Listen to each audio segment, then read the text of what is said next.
Welcome back to Cards and Comics, and today coming at you live from Chile on a work trip, and I'm in the hotel, and I want to say thank you to everyone for getting me to 500 subscribers. It's been a great trip to get here. It's a lot of ups and downs in terms of just, how to create content and making things fun for me and for you. I think I've sort of found my niche, whatever that's going to be in this area, because I'm doing this just for fun. I'm a collector. I sell some cards sometimes just to buy more cards. So I'm really just a collector like most of you guys, and I love cards. I love comics, and that's why I started it. I want to just connect and talk to people. And today I'm going to go down through some of my content's history, as a not a complete retrospective. This isn't a clip show, guys. It's just to kind of talk about a few videos. As I lead into some topics I'm going to talk about today for my 500 subscriber video, and just kind of talk about what's going on in the hobby. Things that are kind of, good, bad, kind of both, and just talk about it because it's been very interesting on this journey. Now, I'll take a drink here.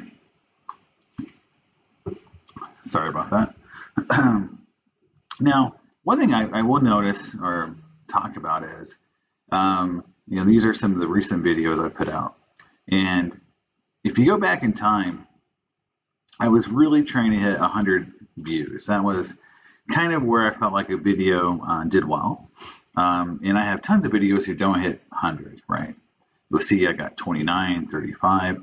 And in general, if I talk about comic books, I don't get a lot of views on my channel. I'm just not, popular with the comic book guys because I probably spend more time talking about cards, honestly. Comic books, I didn't really start collecting comic books again until around Civil War I. So that's around 2005. Even though I've been doing it for over 15 years, hardcore, really getting into it. I'm not a lifer 40 plus years like I am with my card collection, which I've been collecting since '86, pretty much nonstop. Now, so 100 views for a lot of folks isn't much if you look at other channels, but to me that's a good metric. Now, 200 views is obviously a lot for my channel. So just to give you an idea of metrics, I know I was on a sports card dad live stream, and someone wrote or in a comment section on his videos that if someone was on YouTube making videos and they had less than 100 views, they just quit. I'm like, yeah. I haven't, because I feel like even at 100 views it's still fun, and I still connect and get to talk to people, and I'll keep doing it. So I'm gonna go down my content a little bit. There's a few videos I want to call out as we go through what I've done, and obviously I got better or changed as I went along. But my first video that I really thought I did a really good job was video 3, and there's an intro to this video that I shot, and I was trying to mimic Rudy and how he does these kind of like pan shots over parts of over like mostly unopened stuff, and I did it through my Hank Aaron collection, and I used a song from my favorite bands, King Buffalo, and you'll catch a lot of King Buffalo songs in my videos, usually live clips and things like that. And so I did use a King Buffalo clip, and I got tagged. So this video can't be monetized. My only strike, I guess, or video that's been tagged. So that was, I thought, cinematically, I was really doing something cool there, doing that pan shot. And then the next video, the Ken Griffey Jr. video, was, I spent a lot of time on it, and I did it, I think, in PowerPoint. I recorded it in PowerPoint, and converted it to a video. And I thought, it's going to be really cool. If you look at the thumbnail here, I put that Topps project on the thumbnail, thinking as a joke, because that's obviously not my top 10 Griffies. But no one ever said anything about it. So it was like kind of an inside joke at the time, because that was like kind of the straw that broke that camel's back for those cards. but only 52 views. So you can see it was not popular even for my channel, because you'll see later on I was getting views like 200 and 200 here. I think my most epic video, just from stuff I've done, and just if you want to watch, is probably, I think, the Jeter video, the 95 finest Jeter refractor video, because I actually pull this like really towards in the box. Like, if you watch the video, I'm really complaining that I haven't hit nothing, because I haven't even hit a base Jeter, and a lot of doubles, like just doubles, doubles, doubles. And I was just kind of getting kind of like the whole, kind of PO'd, and then I hit the Jeter refractor, and I was like, wow, that's just kind of crazy. To hit the best, probably the second best refractor in the whole 95 set, which is, number one to be Griffey, and this number two to be Jeter. So it was kind of cool to do that, to record it live. Next video that's kind of buried in, and I go through some of my mail days, and like here's where this mail day was really cool, because I got a Jim Brown rookie card. That was an SGC 7, and PSA 10 Sapphire Tatis rookie in a mail day. And this shows you a little bit too what I'm going to talk about a little bit with the hobby and the state of the hobby is, availability of cards and being able to get really good cards is still pretty low. You're not seeing a ton of, I think, vintage cards, in my opinion, on the market in multiple grades, between 6 to 9. Still very, they're still tied up in auctions, and they just haven't really come to market as much. So I think that's one of the things I'll talk about a little bit when I go into that whole market spiel. But here's me pulling from 99 Finest a Griffey Golden. I think it's I forget what they call them, like, milestone refractor, number to 500. So I do pull a Griffey refractor in that video. I think I may talk about later on, I've never pulled a Griffey refractor, but that's not true. I pulled one in this video over a year ago. So, and then probably one of my most, probably epic mail days is this mail day here from a year ago. It doesn't really give you a good timing, but it was a year ago. And I have both a 96 Mano PSA 8, so one of my first Mano PSA 8s I've ever owned. Plus, I got my 1997 Donruss Preferred Precious Metal Griffey in that video, which is one of my favorite Griffies of all time. And so, again, that was a video I really, loved to make, because it was just something that was just a lot of fun to really go into that, mail day and get those cards, because those are really cool cards for me to own. I still own both cards, so I haven't traded or sold either of those cards. So yeah, that was one, and again, 41 views, so not the ones, not a popular one. Then I started going to more collection videos. If you look at, I did 2 in a row, my Aaron and Clemente collection video. So I was trying to come up with ways to do the video and make them kind of cool. My Clemente was much more popular because I already showed more cards, so people might be more interested because maybe there was more cards shown. I did a Chief Bender. Here's the first time I showed off my sketch collection, and this video is an hour long because it's me and my daughters opening this giant box of check out my cards, and it's just full of these videos. If you watch it, you'll catch that there's some like other Marvel cards in there besides sketches. I don't spend a lot of time on them, but it's funny if you see some of the ones in there. There's some funny, good, I guess, expensive cards now, but there was some cool cards in there. But I do kind of talk about sketches at this point, and basically it's me and my daughters talking about which art we like the best. And then I do Willie Mays here, and then I do a Willie Mays video about how they're going to double in value. And for the most part, some of them have doubled and tripled, like we talked about in the 58 Mays, which one just sold for $1,000, but it's still double what it was, more than double what it was just a year ago. So some of them have doubled. So in some cases, I was right.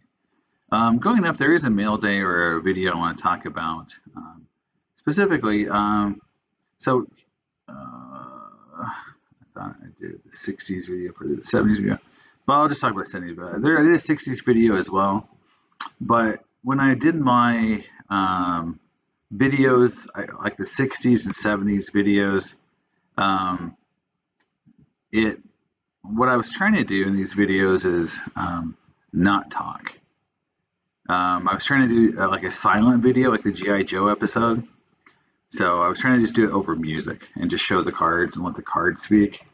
So, I don't know if I was successful. I don't know if people got that, but I did get some views for them. So I thought I did a good job. Just doing something a little different, trying not to just talk, about every card, because it gets, I think, kind of repetitive and kind of boring. Yeah, there's the 60s videos right there. And so in each of these videos, I just, show the cards.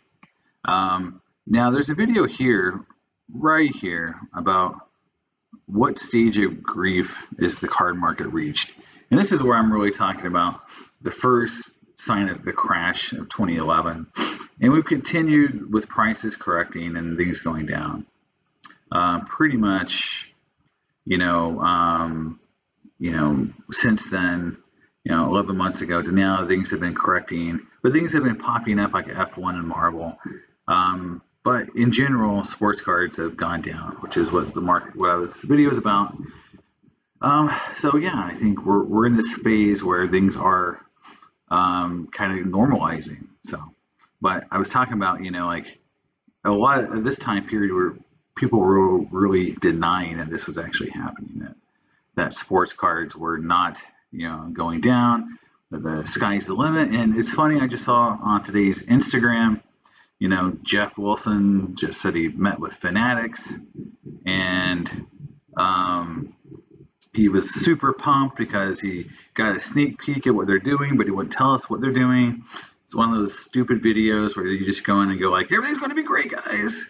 Just trust me. I'm like, But then they go ahead and then they do this kind of crap where they, because I'm Carlos, just did this video. I think Neo did another video about how Fanatics is going to, Josh Luber is going to break cards with backyard breaks, which are the yahoos who pulled the shenanigans with the Kaboom, and then just are kind of like pretty douchey in my opinion, in terms of how they act and what they provide to the hobby. So in terms of just content, just kind of like, I know they have a lot of people who break with them, but to me, like, just not the greatest ambassador for what we want the hobby to be. If that's what Luber wants to do and be in this kind of space where he's just cares about people who sell them, who can move product, then, it's going to be hard. Like, we're going to have a tough road ahead of us for collectors because the market's not going to be designed to help people create collections. It'll be designed to, quick flip, rip and break and bust and sell and flip and all this stuff. I just feel like it's a bad message to send. There's thousands of breakers out there that could have worked with. Josh Luber could have, and I think to go with this to be the first one, it sends a really weird message. So that's kind of my retrospective. And the last video I'll talk about is really this video here where I'm. It's my most popular video. It's over 5,000 views, and it's really where I go through. I went through all my SGC crossover cards. So everything I've ever sent to PSA that was in an SGC holder that was vintage. I didn't do any modern stuff. There was modern cards I submitted, but I didn't track. And I was basically going over, the results, and in general the grades went way down, but on certain cards I did get a bump, and those bumps paid for way more than what the card's value I lost, which was just lucky in some cases.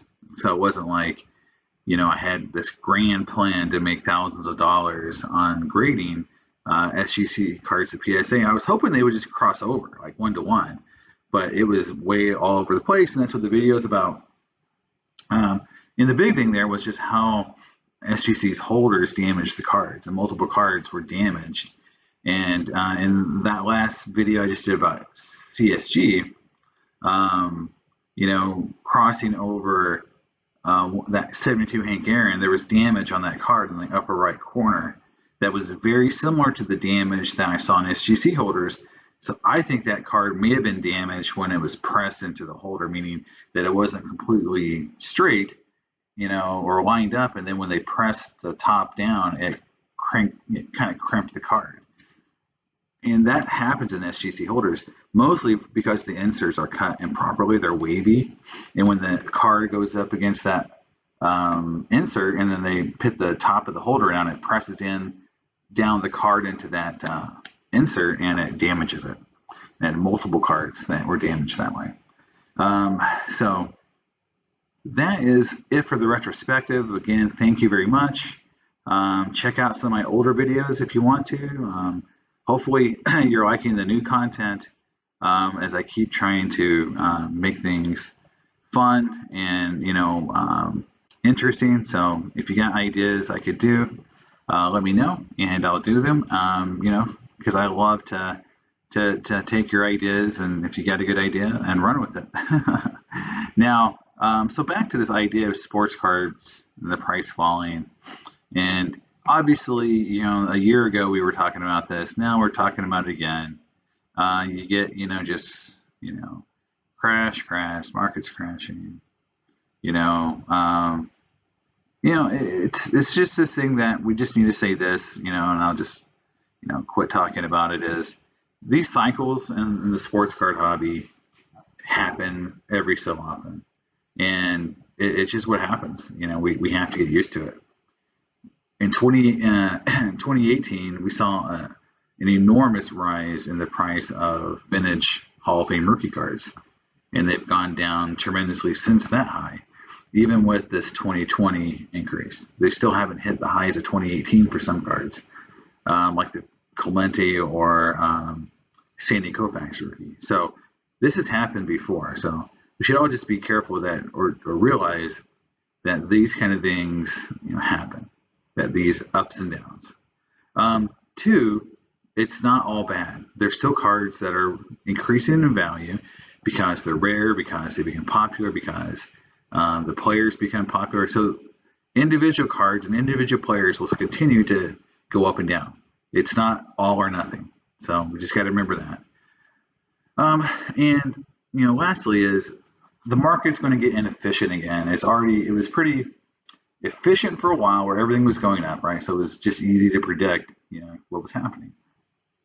Now that we're going to go to these inefficient markets where you're going to have a hard time selling some cards to be able to put that money into another card. And so what I'm going to say is this is the time period where you're going to have to most likely use cash or buy cards outright versus trading or selling to get to that bigger card, which is going to make it harder. And most people who buy and sell in this market as a collector take cards they already own at some point and reinvest the money in those cards later on, hopefully at a profit, but sometimes at a loss, to get into other cards, either higher in value or just different. Now, the level up mentality for a lot of us, and this is me included, is I collect Willie Mays cards. So I would sell non-Willie Mays cards right now to buy a really cool 50s Willie Mays card that I don't have, like a 56 or a 59. Those cards are on my list of cards to get this year. But with the market down, it's going to be hard for me to take a card, especially some of these modern cards have really taken a hit, and cash them in and build up to those big cards because they've gone down in value. People don't really want them at shows. And that's another thing that people really need to think about. It's not just about the values going down. It's how much someone else wants that card. You can eventually sell a card for a price, maybe, or eventually sell a card at a loss, or at a lower percentage than today. But the time it takes, and if you're at a show, and this is why I tell people all the time, is when you're at a show, when you can make something happen immediately, like a guy's got a card you really want, and it's a PC card, you're really targeting that card. And we have a chance at that show to sell something, to buy that card, and because you can't afford it any other way. and no one wants your cards. No one wants to, or they want to give you 50% or 40% on your cards because they're just not as popular. They're out, out of favor, or they're just cards that are kind of more dead money, right? That's tough because what do? Do you just go ahead and cash them out, get the card, and just take the loss? Do you hold tight and hopefully that card comes back again? That maybe it's rare, maybe it's something that you won't see again for a while.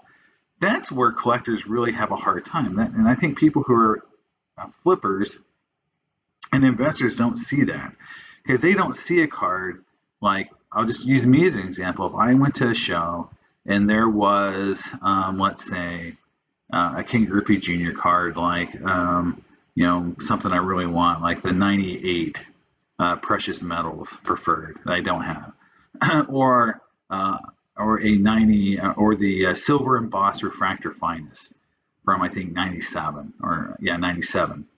Or the gold die cut refractor of Griffey, right? Just two beautiful Griffey refractors I don't own. If they were there, right? And I had enough inventory to cover those cards if I sold everything, but then, no one wants my cards. No one wants to give me more than 40 or 50% for what I paid. And now I'm either going to have to really sell way too many cards to buy this one card, or dig into my cash and maybe I don't have enough cash to get it, and it's really disappointing. And I've seen a lot of people go to these shows with these big, like, I'm going to go to the National and I'm going to get this great card and come home. And then they're like, well, no one wanted my cards. No one wanted to trade with me. No one wanted to deal with me. And it feels bad. It's like, okay, well, then this kind of sucked. And that's happened, plenty of times to me. And so that's what, the part of the market that I think is going to be disheartening for some folks when that happens to them, or if it does happen to them. And it's going to be harder to sell. So that's the part that I actually am not looking forward to, is this market where no one really wants to buy. Because I've said it in multiple videos, my temperature check for the hobby is how willing dealers are to buy. Because that means that card shows will be a very healthy market. Things will move fast at shows. You're selling, you're buying, you're trading, all that's happening. When you go to shows and all the dealers are like, I'm here to move inventory, I don't care what you have. That's a really rough show. And if that's what the National is going to be like, that's going to suck. So hopefully it's a little more free-flowing then. And then the second thing I look for in terms of how healthy the market is availability of cards. So if I'm going out there looking for cards, let's say Willie Mays cards, Ken Griffey Jr. cards, if, week after week, month after month, only a few come up in normal auction houses, not Golden, just normal auction houses or eBay, and, and they're just not coming up for sale, it's hard because you just can't collect. There's nothing to collect. That's another thing, that I look at. The availability of the cards, because as people start freeing up the cards because they need the money, or they're seeing the market not going up anymore, so they're willing to sell and just take, cash in a little bit. That's great, because as a collector, I have something to collect. When everything is so tight and the market doesn't want to let anything go, it kind of sucks as a collector. So hopefully the National, I'll see that. And right now, I'm seeing certain markets loosen up. Now, obviously, I would collect Marvel cards. I've been in the Marvel card. I call myself an accidental Marvel card collector. But we're seeing those cards loosen up and more of them hit the market as they got really expensive. Now we're seeing the prices go down on the let's say, top tier characters. So that market's leveling. I'll talk about that in a minute. But even on King Griffey Jr., I'm seeing more and more good to great cards coming up on eBay or in just other auctions more often. The 93 finest. Some really hard to get chirography autographs from late 90s. The stuff that's harder to find, that goes for good money, refractors, autographs, the stuff of him as a Mariner, the stuff that people really want. If you're a Griffey Jr. collector, we're seeing it more often now on eBay. Now, in terms of Marvel cards, I just wanted to point out, and this is, about the market is, look, two things. The prices have gone down, yes, tremendously across the board, across a lot of things. But it's generally been seen in the characters that aren't the big time characters. So Spider-Man and Spider-Gwen and Venom and some of the top tier characters haven't seen the huge price corrections in terms of just I call them like realistic prices. There's still $5,000 sales of PMGs for the big time characters. They're not 15,000, but they're $5,000 to $10,000. So they've come down in price, but it's a price that's more realistic. But that's a lot of money. It's a lot of money, guys, for cards that are just a few years old. So I was just going to scroll through here, and you can see, a 2020 Juggernaut Red brought $200. That's not bad. But there's the red, 2013 Deadpool for $4,700, right? There's a green from last year's of Husk, who's not a great top tier character, $300. It's pretty good pulling a $300 card out of a pack. Not too shabby. But you're seeing a lot of these, 2020 Reds bring in $30, $40, $50. But here's a 2013, Green Goblin, $700. Not bad for a card to 100. It's not a blue number to 50. 2013 Red Iceman, $300. That's not bad. But down here further, you'll see, like the 2015s are not as strong. The $600, still good profit. But $5,000 for a blue Iron Man from 2015. $5,000. That is crazy. If we'd have said that a year ago, 2 years ago, people would have thought you were crazy. Almost $10,000, or $9,000 for an HGA graded 2017 Spider-Man. So again, the top tier characters are still bringing pretty good prices. So is the market corrected? Yes. It needed to. It had to. It was too unsustainable. But the big time characters still bring really good money. So is it going to zero? Nope, not going to zero. But it's definitely correcting. And then, the other cards I was going to show here is there's this whole run here of these graded PSA 8, mostly PSA 8 or 7, reds from last year's Metal Universe cards. And this is what, if you think about it, these cards must have been graded either under the $50 or $100 price point, and they didn't even bring their grading fees back. $20 for a Blob, even $80 for Colossus, who's a pretty important character in X-Men. You can see that, yes, there is this, some rules around Marvel PMGs that you just got to enforce now. One is, unless it's a 2013 or 2015 red or blue or whatever, they're not going to have huge premiums. 2017, a little bit, but it depends on the character. The newer stuff, unless it's a green, it's not really worth grading because they did do blues. They didn't do the mid-tier. They did, they didn't do a lot of different colors like they had in the past. So the greens are the only thing really popping in price. So, again, that's kind of the last thing I want to talk about and just say, again, thank you. But just remember this, guys, in all these markets and everything that's happening right now, again, there's going to be stuff that goes up in value because it's popular, because it's always been popular. Things are going to go down because they've never been popular. And, in F1 and Marvel and WWE and UFC, whatever the next hot thing is going to be, because there's always going to be something coming around hot. It's just how people are. They want to spend the money on the new shiny toy. But inside that collectible market, there's always going to be something that's the gold standard. There's going to be the Charizard and Pokemon. There's going to be the Black Lotus and Magic. Those cards are always going to be the OG King cards, and everything else is going to be below them. And if you're truly wanting to get something that's safe, you want to get those kind of OG cards if you really want to get in that market and be safe. Yeah, you can speculate on the other stuff. That's fine. But with me and vintage cards and King Griffey, I spend a lot of my focus there because I know at least they're not going to just tank and cripple myself overnight. Some cases they've gone up, and a lot of cases they've been flat. But to me, I love the cards and it's stable. And I think if you tie the two of those things together, you definitely can make collecting less, costly and risky. But collect what you love, because if you do that, you'll never go wrong. But looking at it from that perspective, if you love Havoc and you want to collect Havoc, that's great. Just be careful that if you overspend on Havoc, knowing that maybe he'll go down in the future. You can just wait if you collect Havoc, right? And that's my advice. So thanks again, guys. Thanks for 500. I really appreciate it. And I see you next time on Cards and Comics. Bye.